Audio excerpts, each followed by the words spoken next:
లు పంచుతూ తెలంగాణకే కొంగు బంగారంగా నిలుస్తున్న సింగరేణి సంస్థ ఉత్పాదక లక్ష్యాలను అధిగమిస్తూ లాభాల బాటలో పయనిస్తూ కార్మికులకు ఎన్నో సంక్షేమ పథకాలు అందిస్తూ విజయం పరంపరను కొనసాగిస్తుంది. ప్రాంతాలలో ఉన్న ఆయా గనులకు నిర్దేశించిన లక్ష్యాలను అధిగమిస్తున్న కార్మికులను ఘనంగా సత్కరిస్తూ వారికి ప్రోత్సాహ బహుమతులను అందిస్తుంది. ఇందులో భాగంగా మందమరి ఏరియాలో ఉన్నాము. ప్రస్తుతం మనతో పాటు area general manager G Devender ఉన్నారు. ఏరియాలో ఉత్పాదక వివరాలు ఎలా ఉన్నాయని ప్రస్తుతం మనం తెలుసుకునే ప్రయత్నం చేద్దాం. సార్ నమస్కారం. నమస్కారం. సార్, ముందుగా మన మందమరి ఏరియాలో ఎన్ని భూగర్భ గనులు ఉన్నాయి, ఎన్ని ఉపరితల గనులు ఉన్నాయి, వాటి ఉత్పాదక ఎలా ఉంది? మందమరి ఏరియాలో మొత్తము 6 గనులు ఉన్నవి. అందులో 2 ఓపెన్ కాస్ట్ గనులు, ఒకటి ఆర్కేఓసి ఉంది, ఇంకొకటి కేకేఓసి ఉంది. అదేవిధంగా 4 అండర్ గ్రౌండ్ మైన్స్ ఉన్నవి.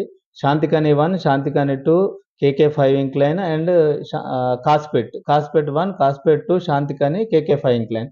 ఈ 4 అండర్ గ్రౌండ్ మైన్స్ ఉన్నవి. మొత్తం మనకి 2024-25 సంవత్సరానికి మందమరి ఏరియాకు 3.46